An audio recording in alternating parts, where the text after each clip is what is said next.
Great. Hey, we're not here. Okay, if you're watching us on YouTube, this isn't happening. It's all an illusion. You're having a meltdown. No, what's really happening is that we are moving our live streaming over to Twitch because the Hangouts on Air system doesn't. We just don't have confidence that it's going to stick around. So we wanted to find an alternative solution. Roger and Amos did some hard work to figure out how to stream us to Twitch. Twitch has a lot of cool things that you can do when you're live streaming. So twitch.tv/goodDayInternet to watch us live Monday through Friday at 4:30 p.m. Eastern, 1:30 p.m. Pacific time. We will continue to post Daily Tech News Show to YouTube.com/Daily Tech News Show. But if you want Good Day Internet, the audio and video will be available to patrons at patreon.com/DTNS, or you can watch live at twitch.tv/GoodDayInternet. Yes. Now, Well put, Tom. we only have 2 minutes to fill your heads with whatever Teeth information. We're talking all about the teeth. Kiki, before we start, when was the last time you were on the show? I feel like it's been a while since I've seen you. Yeah, it's been a couple of months. Couple months, yeah. Yeah. I think 2.5, 3 months. So it was in 2019. Yeah. Yeah. All right. Yeah, it's not that far back. The days but- blend together sometimes. How's life up north? Oh, it's good. Good. We've hit our spring stride. The roses are in bloom right now. We're in the middle of the Rose Festival. Oh, I love the roses of Portland. Yeah, They're really beautiful. they are. And they smell so good. It's just, it's lovely. It's, it's that wonderful time before the heat of the summer actually kicks in. But it's great up here. And my son is almost out of school for the year, and it's going to be real summer pretty soon. Yeah. Because we were talking about spring and roses when you said my son, I thought you meant the sun. My son. It's my Your son in the son. sky. It's my It's cool. my day son, star. Yeah, in summer vacation, out of school, and shining on me. What's the highest it normally gets during the summer? Oh, it can get up into the hundreds. Yeah. Usually not super high, but like 102, 103 around That's hot. there. Yeah. It's pretty hot, but I was in Portland usually once 90s. in the summer, and there was a heat wave. Yeah. And it was hot. Yeah. And kind of muggy even. Yep. Yep. All right. Are y'all ready to talk about robots? and Let's Apple? do this. Yay. Apple is a robot. Apple is a robot. Apple is a robot. All right. We yesterday we mistakenly mentioned Patrick Beja would be with us today too. He's My not, bad. except he kind of is. In fact, we're going to start the show with Patrick Beja. So here we go. In 3, 2. Hey, Tom, Sarah, Roger, and Kiki. Patrick here. Unfortunately, I'm still off the show. I apologize. I will be back next week for E3. But I did want to send a quick message about the Apple sign-in feature that was announced at WWDC. Sign in with Apple, which is going to be in competition with sign in with Google, Facebook, and everything. You know what it's about. I just wanted to mention that I think it is the biggest announcement of the conference. It solidifies Apple as a company that sells essentially data privacy protection as much as anything else, or maybe not as much, but in large part. And I think this is massive. No other company has the weight and power to offer that kind of alternative. And I think it's a really big deal. I would have loved to be there to talk about it more yesterday or even today, but alas, that's going to have to do for me. Love you all. I miss you, and I'll be back soon.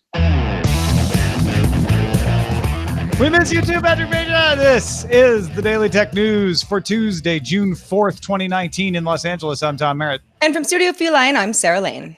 And I'm the show's producer, Roger Chang.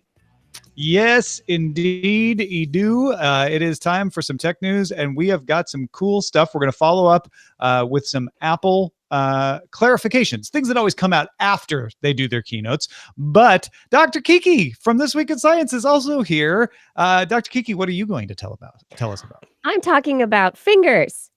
and robots. Fingers. Yeah. So it's a digital story. It's a digital story.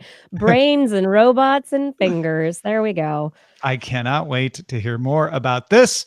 Let's start with a few tech things you should know.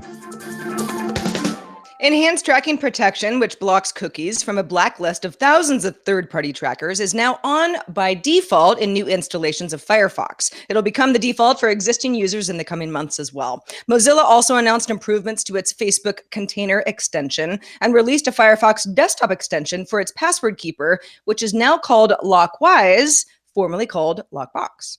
The leader of the U.S. House of Representatives Antitrust Subcommittee, Representative David Cicilline, announced a probe of tech companies to determine if they stifle competition and harm consumers. Seems to be a popular thing to say these days. Amazon users on Android in the US and Japan can now digitally try out different shades of lipstick using live mode on their front-facing camera. An iOS version is slated for launch later this year. Live mode uses AI-powered data from brands and images and descriptions aggregated from social media. It's powered by ModiFace, which L'Oreal bought last year.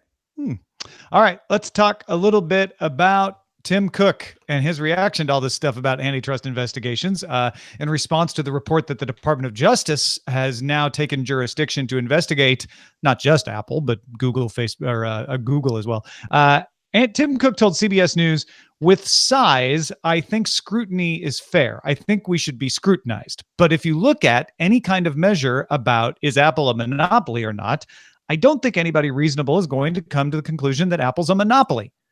Following a Supreme Court decision that developers had standing to sue Apple over the App Store, California app developer Donald R. Cameron and Illinois' Pure Sweat Basketball have alleged in federal court in San Jose, California, that Apple's App Store is, in fact, anti-competitive. So Tim Cook saying, we're not. People are now going to court to say you are, and it looks like there's going to be an investigation. We just heard about a congressional investigation of tech companies in general. So this will be a story for a while.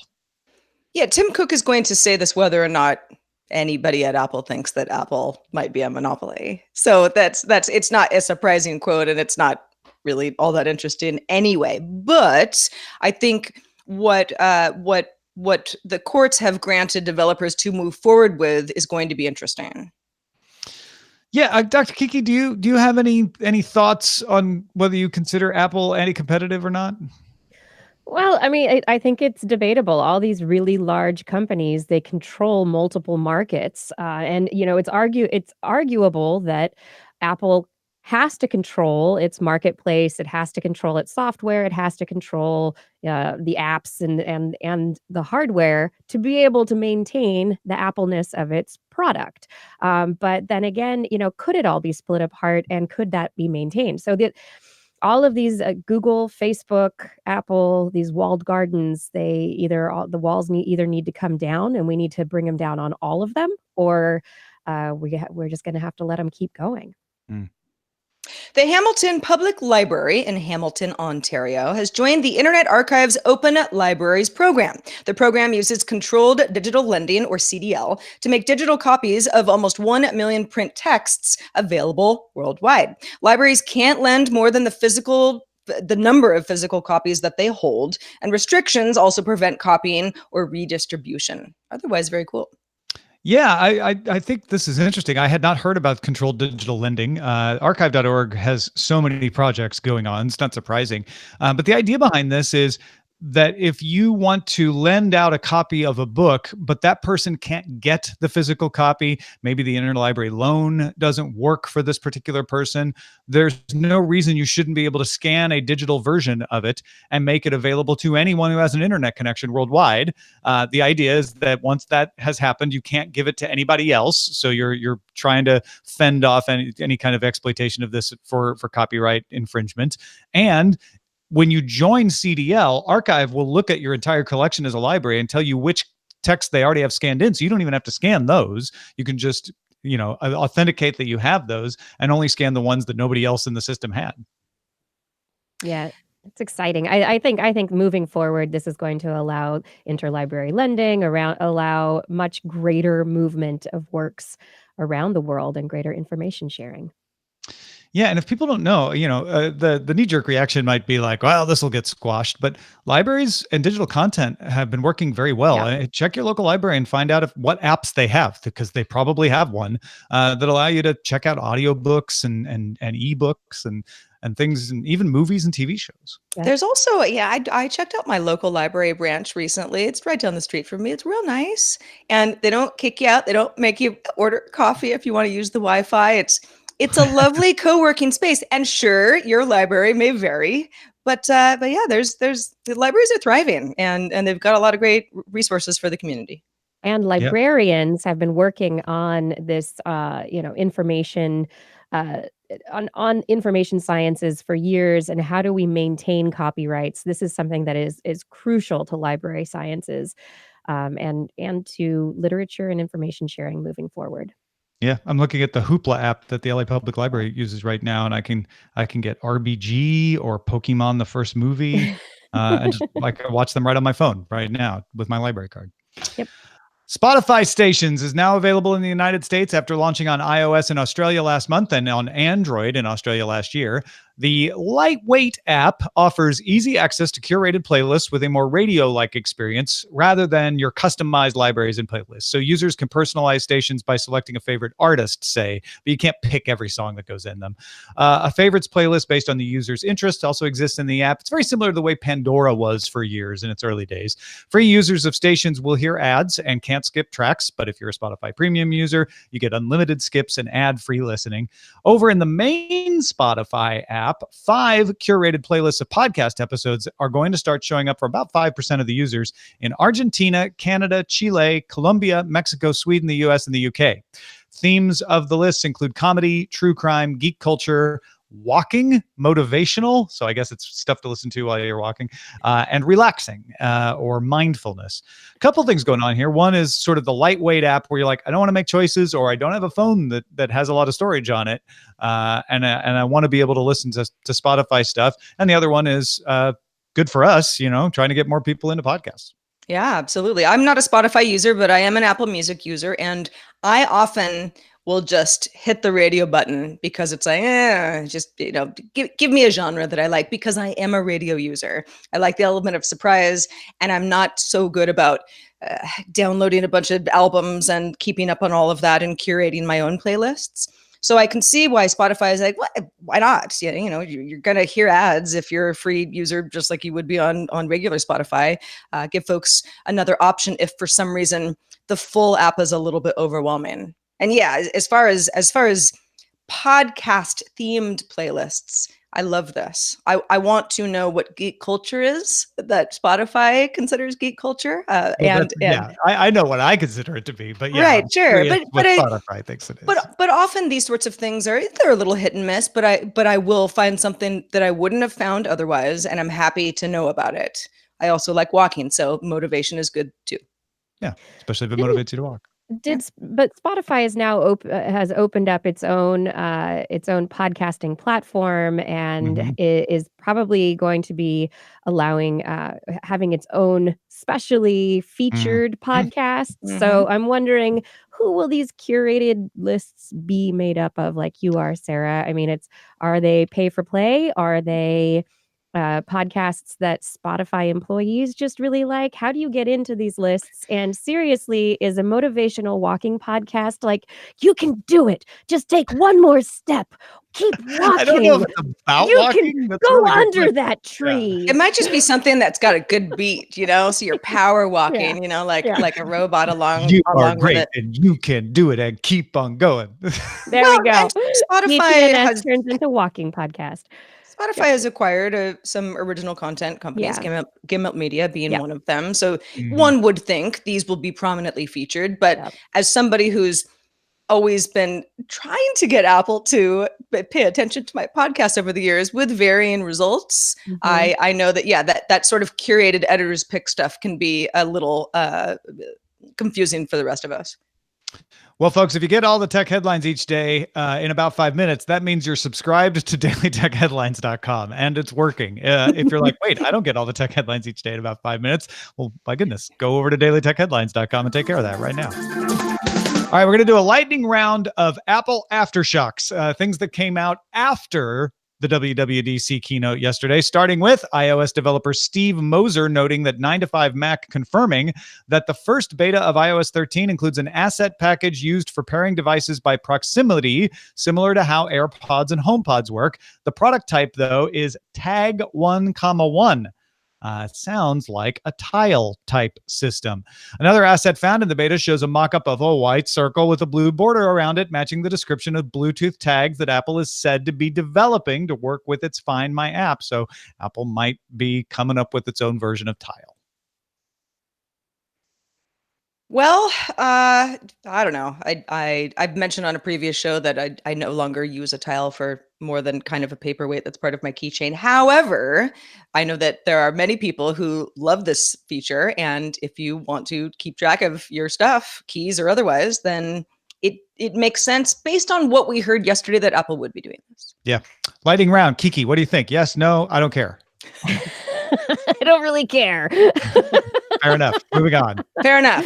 We all have opinions. Ars Technica got the official word from Apple that iTunes for Windows will continue to work and be supported just like it is now. We wondered about this yesterday. Apple didn't say what would happen to it in the future, however, but for now it sounds like it's going along. Also, Apple Music and macOS Catalina will access existing music libraries, including rips from CDs and MP3s and things added from other sources, along with your iTunes purchases. And non-iTunes files can continue to be synced to the clouds. Yeah. I call this story, everyone calm down. It's going to be just fine. Good advice. Developer Steve Troughton-Smith notes that in iPad OS, you can plug in a USB mouse and it works with an assistive touch feature. There does seem to be a Bluetooth device section in the pointing devices settings as well, but that has not been confirmed to work yet. So don't get too excited about Bluetooth mice with your iPad. But it looks like with the iPad OS, when it comes out, you'll be able to plug in a mouse on your iPad.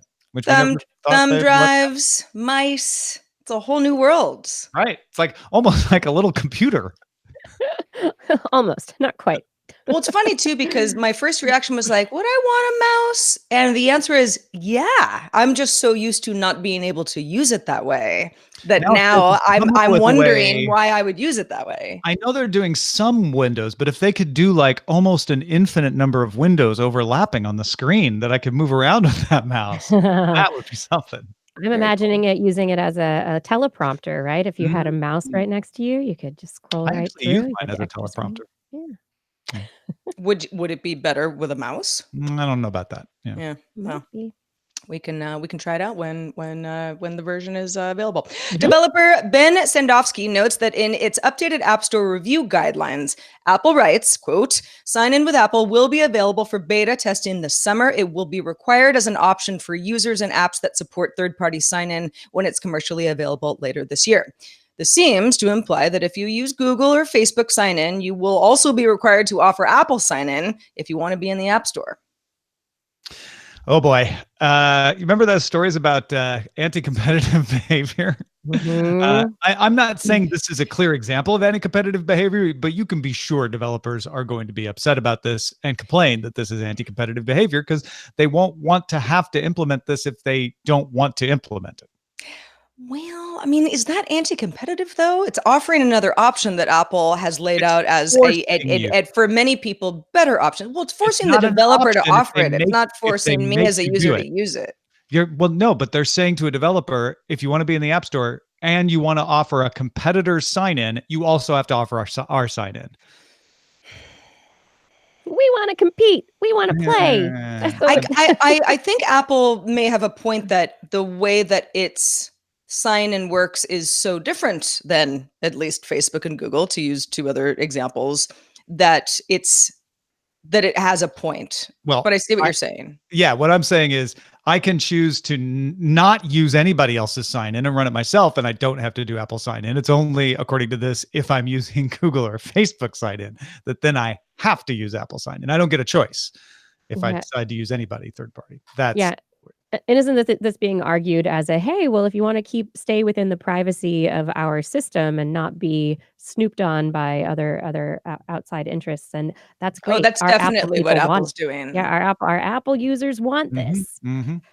Apple also added a line that in limited cases, companies using multiple device management or MDM for parental controls may not sell, use, or disclose to third parties any data for any purpose and must commit to this in their privacy policy. If you missed it, they said you can use MDM for parental controls. Made a big deal of how MDM shouldn't be used for parental controls, which I found reasonable. And now they're saying, okay, well, as long as you abide by these rules, we'll go ahead and soften that. Apple was previously restricting companies who were criticizing them for anti-competitive behavior for doing that. So it seems like they had a little change of heart there. Well, like Tim Cook said, nobody would think that we're a monopoly if they're reasonable. Yeah. We're not anti-competitive. Come on.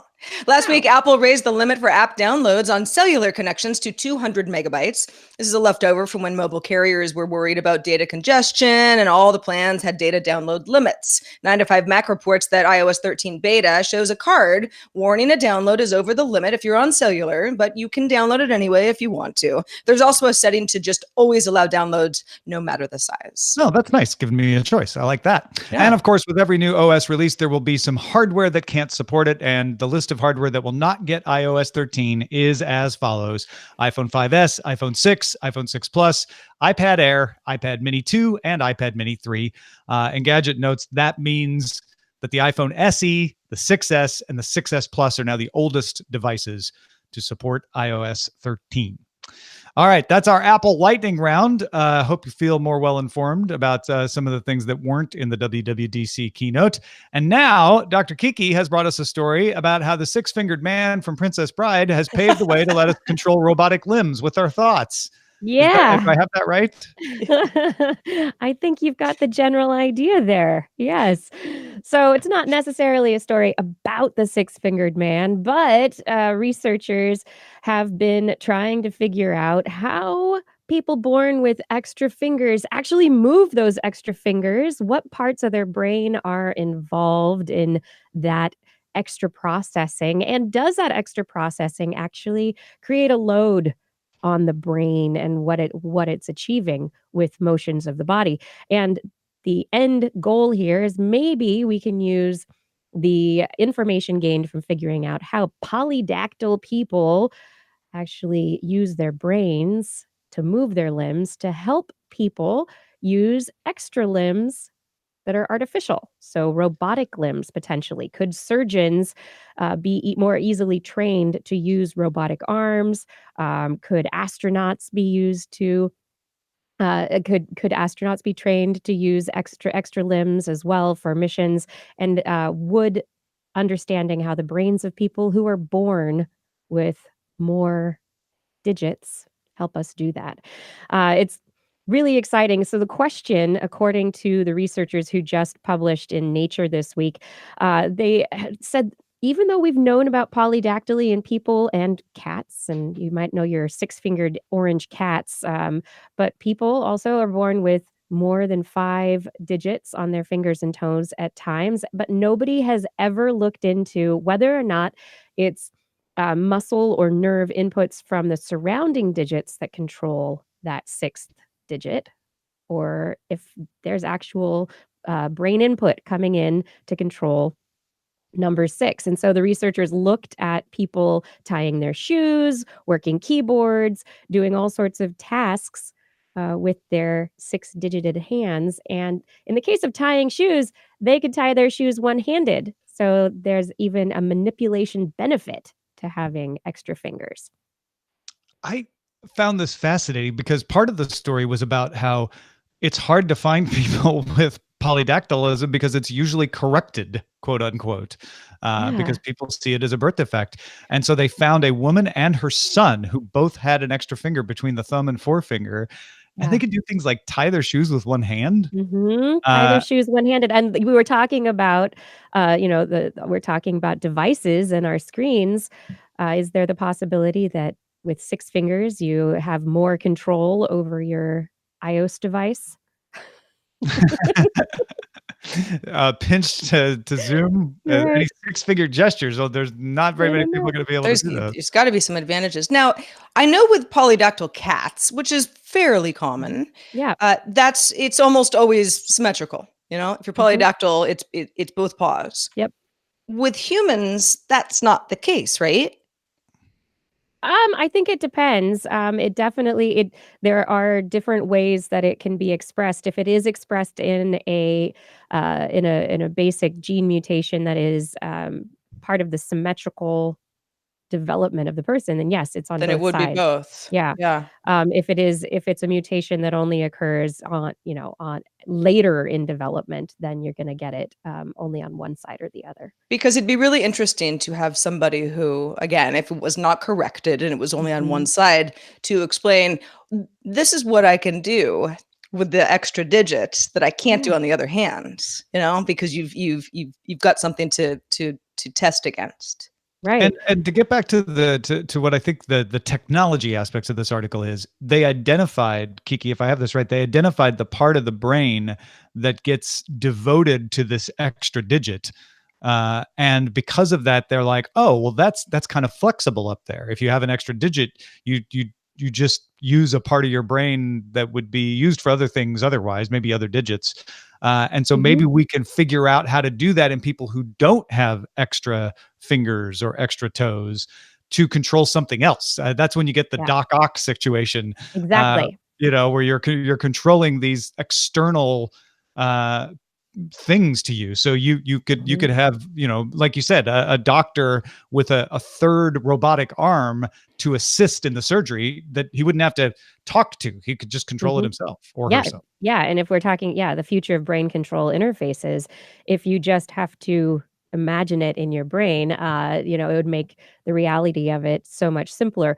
Yeah, and so in our brain, the motor cortex, when we lose limbs, we know that the parts of the brain that used to control those parts of the body do start to get encroached upon by other areas. Our brains never wanna just let brain brain tissue go fallow.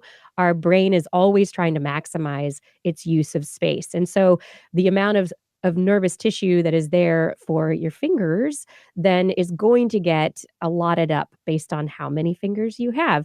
And so the question is, if you're learning something since birth, what is the difference between Mhm. you and somebody who wants to put on artificial limbs as an adult? Can you start to approach the brain tissue allotment in the same way? So that's the trick. That's the Yeah. thing they haven't figured out. That was Yeah. not in the study of Nature No. Communications, which is, can we shoehorn an extra limb into your brain into your brain control?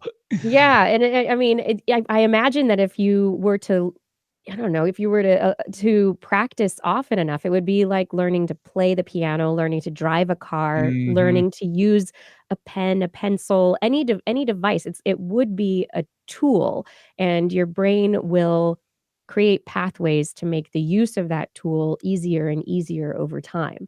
And so, I don't know, would you have to put on those artificial limbs and never take them off? Would it be something that it would Mm. you can Right. take them off and put them down and your brain goes, "Okay, that's awesome. I'll just save that space for later." So Yeah, there'll be some really interesting questions. I mean, our brains are very plastic, 'cause which you'll is need to wash it.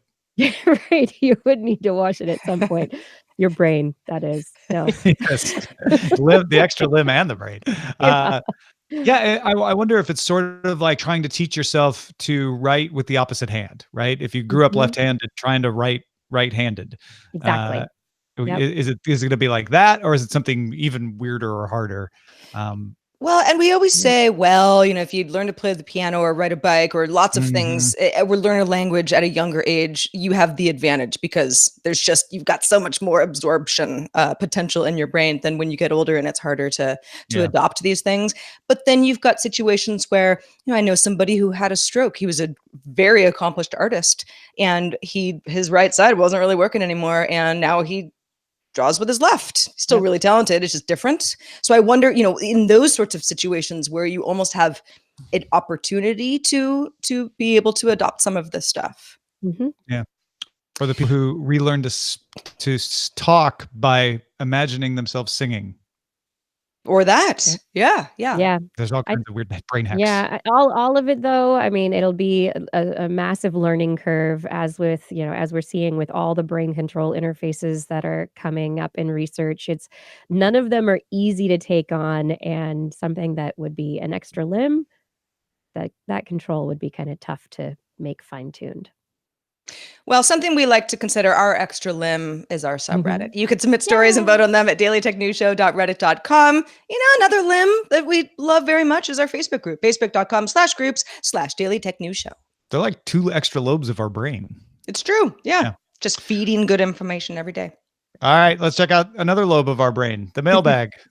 Daniel Nass in Cincinnati was at the mall recently. He said, I was at the food court in Kenwood Mall on Saturday in Cincinnati, and I discovered this kiosk. He also sent us a picture of the kiosk, which is an Uber kiosk. Daniel says, apparently Uber's trying to get new drivers in my area. It looks like an automated system you walk up to and automatically get connected to a recruiter at Uber. When I took the picture of the kiosk, a nice man sitting over to the right off camera stood up and asked if I had questions or if I ever had thought about driving for Uber. He said they have about 20-ish kiosks around the nation in malls trying to recruit more drivers. So his job was to get somebody excited enough to pick up the phone at the kiosk. Then an Uber recruiter would come on the screen and talk to you about driving for Uber and potentially fill out an application right then and there. This is why I am not concerned that automation in the long term will wipe out all jobs. I'm not saying it won't disrupt things and there won't be problems, and there are, because there are, and we've talked about that. But look at this. Like, instead of being like, oh, we'll just put up a kiosk and that'll be it, they're like, no, we really need somebody there. Standing there. Yeah. Help Kind of explain like it to you, waiting for you to get interested enough. See, I haven't been to, I don't know, I was in an open air mall recently, but I have not seen one of these kiosks, and I'm not sure how close the nearest one is to me, but it would, yeah, I would love to witness somebody being like, oh, cool, this is exactly what I've been meaning to do, and here's this kiosk, and now it's like very convenient for me. Well, and instead of having to get all of your experts on talking to people about driving and spread them out to malls around the country, you have them all in one room in San Francisco, is my guess. Yep. Yeah. And then you can hire people who don't have that specialty to stand around by the kiosks and help people understand and do the kiosk to make the connection. It's that personal connection. Yeah. Well, thanks for the email, Daniel, and thanks to everybody who emails us every single day. And also, thanks to Dr. Kiki Sanford for being with us on the show. So good to have you. Let folks know where they can keep up with your fabulous work. Thank you for having me on the show again. You can find my work. This Week in Science is my podcast. You can find it at TWIS.org, and you can follow me on Twitter at Dr. Kiki, DRKIKI. Don't forget, folks, our goal each month is one more patron than last month. You could be the person that puts us over the top by becoming a member and getting access to all kinds of cool extra content as a member of patreon.com/DTNS. And if you'd like to join in live, one of the perks of being a patron is getting in the Discord, and you can listen in on the Good Day Internet channel as we record. You can also watch live at twitch.tv/GoodDayInternet. Our email address is feedback@dailytechnewsshow. We're also live Monday through Friday at 4:30 p.m. Eastern, 2030 UTC. Find out more at dailytechnewsshow.com/live. Back tomorrow with Scott Johnson. Talk to you then. This show is part of the Frog Pants Network. Get more at frogpants.com. Diamond Club hopes you have enjoyed this program. Ah, look at that. Protitude. Subscribe to TWIS. Good job, Protitude. You won't regret it. Good night, Rob. Good night, Rob. You won't regret it. You'll get all sort of science. Sciencey goodness. Yay, thank you. Blair's Animal Corner. And Justin's Opinion Corner. Oh, Justin's opinions. They are entertaining and often very insightful. That's actually, he is incredibly insightful. And so many times I'm like, oh, I wish I could get him to be quiet right now. And then he says something and I'm like, oh, he's totally right. It's like, damn it. That was actually worth the time he took to say it.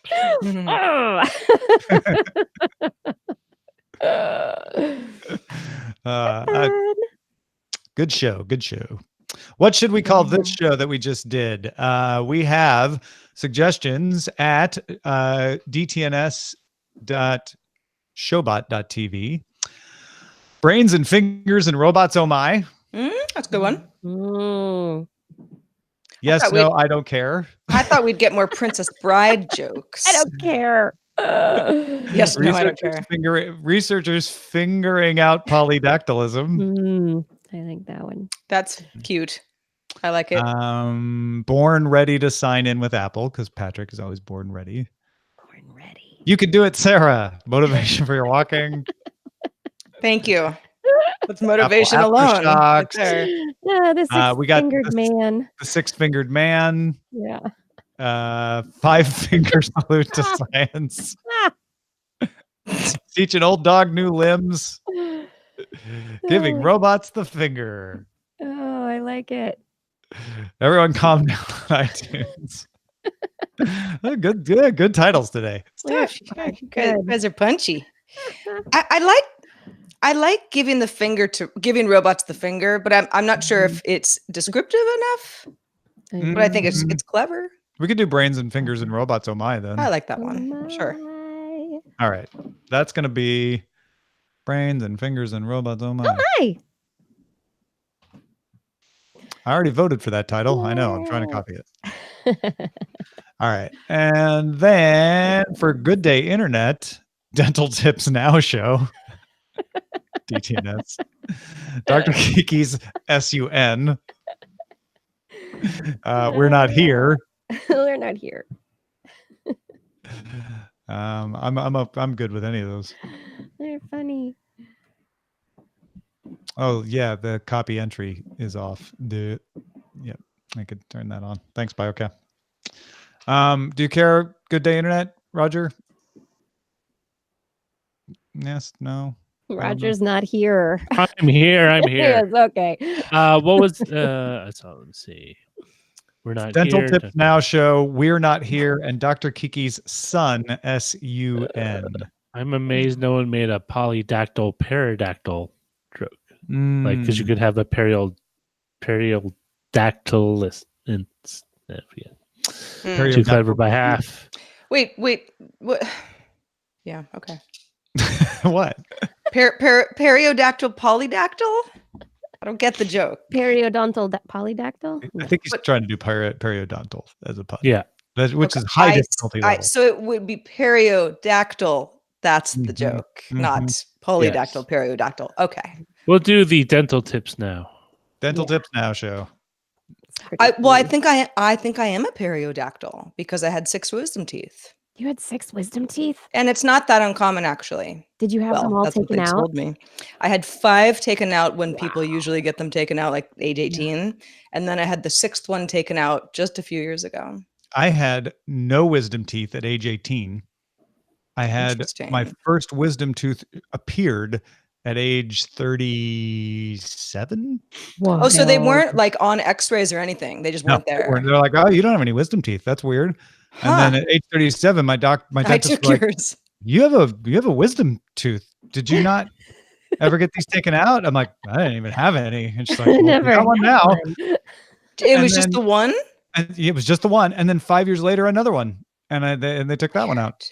You're late bloomer. You go in for your x-rays. Weren't they like, okay, you've got a tooth growing back there. It'll be coming in. Well, that's probably what they said once it started. Yeah. Although I should explain there was a 7-year gap of me not going to a dentist. There we go. That gave it some time. Gave it some teeth. Well, the 6th one, because it was 4 up top and 2 on the bottom. And they got my wisdom teeth. I know. I'm sorry. Now you know. Now you know what I did. I know where they were. But it was the 6th one it was impacted, like it was up too high. It was just like, it was way too invasive. And they were like, leave it. It'll never move. You'll never know. It's just going to be a tooth living in your face. Well, it did. It did move. It took it about 20 years, but it finally became something where they were like, do you want braces again? Because if not, we got to take that tooth out because it's going to screw up everything because it's going to start pushing on the rest of your teeth when it drops. No, I don't want braces again. No, I really don't. No. So now that you mention it, I don't. Wisdom teeth to actually chew on? Well, that's the idea, but I have all 4. Yeah. I want new sets of teeth Like, you know how you lose your baby teeth? That'd be great. I actually have my wisdom teeth. In a drawer right next to you, right? They're actually right. It's just, Sure. I love it. I think well, somebody, I don't remember if they asked when I was younger, but they did ask when I had the one taken out a few years ago, which was not a fun experience, but whatever. They were like, "Do you want this?" And I was like, "No, no, I do not want that. I You don't hate want this you tooth. don't save your teeth when they pull them out? No, no, I I don't. wonder- Why would I want that? That I way, when wonder, something though. happens, a terrible accident, they'll have dental records and you can have the tooth to But match. then, how do they even know they were my teeth? They're out of my mouth. It could have They're been just teeth. It anybody's could be tooth. anybody's teeth. Hey, we've got this tooth. Do you want it? It's tooth fraud in the making. Sure. Listen, if you put it under your pillow, eventually, I'm sure it's gonna do something. I found these stuffed animals. They were like weird ugly doll type things. They weren't ugly. They weren't the brand name ugly dolls, but they were like ugly dolls, and they had little baby teeth sewn into them. There's a mouth on the front, Like and real teeth. Oh, wow. they were real teeth. And somebody had taken them and sewn them onto these ugly dolls' faces. Oh, They were very, hmm. very creepy. That's You know not what? at all unsettling. There's There's Tom's, my teeth. there's Tom's There's teeth. the rest of my teeth. Wow. Do you like it, teacher? Do you like the teeth? Oh my goodness. The teeth that didn't exist. Yeah. So And here they are in Proof your positive. in your desk drawer, Yep. I where, wonder where they can be accessed easily. See, and then, whenever I need and another then tooth. at Halloween, I can put them back in. There were I think actually my parents did save my teeth for a while. I don't know if that is still around, but I think that was a thing that I have all I don't of know. them. That was something that they saved. I wonder if I could make a necklace. The tooth fairy Of your has own all of teeth? Kai's teeth. Oh, you I could make a mean, necklace. Whether or not it's a cool necklace depends on your Yeah, craft. I think that was more what I was wondering if I should. I don't know. Have you not creeped out enough people in your life? Because that's a Oh. fast way to do it. Oh, here's my mom texting me. She's gonna have a tooth answer. She's like, I have all your I teeth. have all your teeth, Sarah. I still have your baby teeth. Aw. Well, Aw, all right. There we have it. that's how Make us a parents necklace. control you. Don't you realize that? No. A Are lot those of shark teeth. teeth? No, those are my own baby teeth. I fought myself. Maybe I should make a tooth necklace. 'Cause I Yeah. didn't realize I even had this option. Like, kind of drill a hole and make a kind of fun, like puka shell type look, but they're teeth. Yeah, and it's They're what a my teeth. conversation piece. Yeah. Every tooth was lost in the state of, I don't know. What would you lose your tooth in? Growth, age, sugar. Here. Oh, this is it. Oh, I found the picture. I can. Here. Can I screen share? No. Can Okay. you email it to me and I'll put it up? Yeah, it's just the